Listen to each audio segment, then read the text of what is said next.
So as a company is going through and strategizing about their product mix, one of the things that they may decide is that they want to develop a new product. Okay, it's something that they've never made before, but they, for one reason or another, think that if they go out and they make this new product, it will be successful and it will help the business. Okay. Now, developing a product just doesn't happen overnight. Okay, it goes through a series of steps. Okay, now each product is going to go through a little bit of a different process. Okay, but in general, we can kind of summarize it in 7 different steps. Okay, step number 1, generating ideas. Step number 2, screening ideas. Step number 3 is developing a business proposal. Step number 4 is developing the product. Step number 5 is testing the product with consumers. Number 6 is introducing the product. And then number 7 is evaluating the customer acceptance. All right, so we're going to go through all these steps and talk about them in a little bit more detail. So to start off, we need to look at the first 2 steps of the process of developing a new product, and that's generating and screening ideas. Okay. So to start out, companies have to look at the trends that are occurring in society. Okay. They also need to look at what customers are doing currently. What are their current behaviors? Okay, and then based upon those trends in society and what customers are doing right now, okay, this is going to lead to different product ideas. If we see that, more customers are shifting their attention to something that a competitor offers product-wise, or maybe we see 5 years down the road that there's going to be this emerging technology that we think people are really going to be drawn to and want to buy products and like that use that technology. Okay, well then we can step back and we can say, all right, well, what sort of products do we need to make, or should we make, that are going to allow us to get into that area of business? Okay, that's the generating of ideas. We come up with the products that we might want to sell or produce. Okay, then once we have all those ideas, we have to go through them and we have to narrow them down, all right, to just the best ideas that exist. Because if we think about a large business, there's probably going to be multiple people that are coming up with ideas. There's going to be groups of people that are basically, that's their job, is they're going to be paid to generate ideas. So you get all these ideas together, but then you got to go through them and you got to eliminate some of them, okay? Because we can't pursue every single idea that every single employee might have. It's not feasible, okay, or realistic. So what we have to do is we have to screen them, and that's the process of eliminating the ideas that we don't think are going to be as good as some of the other ideas when it comes to making that actual product.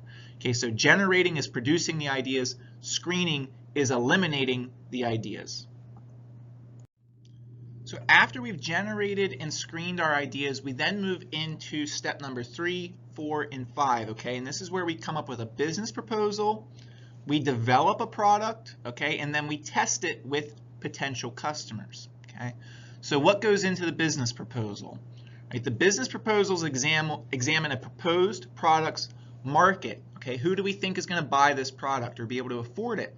What are the costs involved with producing this item?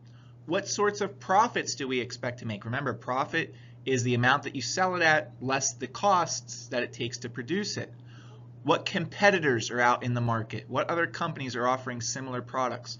What risks are involved with producing this product? Okay, and then it goes on. Those are just some items that would go in this business proposal, but it's basically, analyzing all the different things that we need to think about as a business if we go ahead and we develop the product, all right? So it allows us to become educated on what may happen if we develop the product. Okay, so after that business proposal is prepared, it's going to be reviewed by lots of different people in the business, okay?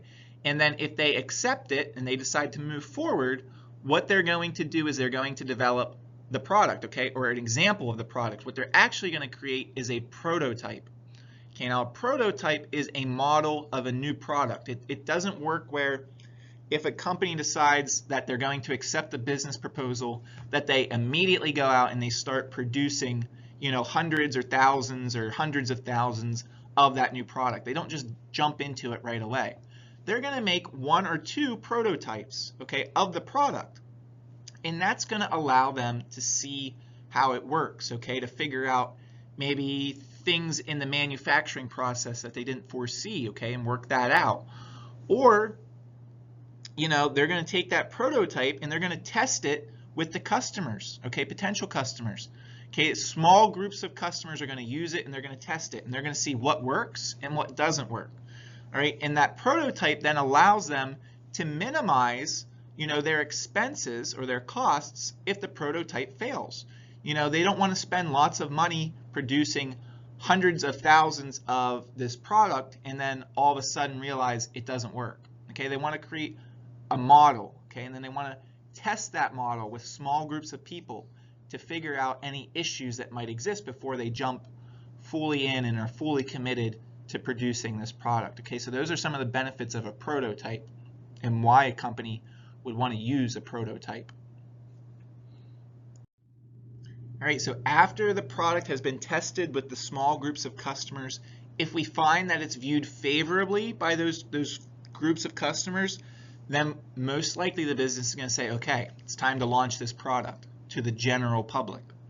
All right, so they're going to start to ramp up their manufacturing, meaning they're going to start to produce enough of the product so that they can start to ship it out to stores or sell it online and customers will be able to buy it. Okay, this process we call commercialization. Okay, now this can be very expensive. Okay, this is probably the most expensive part of the product development cycle. Okay, and the reason for that is companies have to spend a lot of money to make new customers informed of this new product.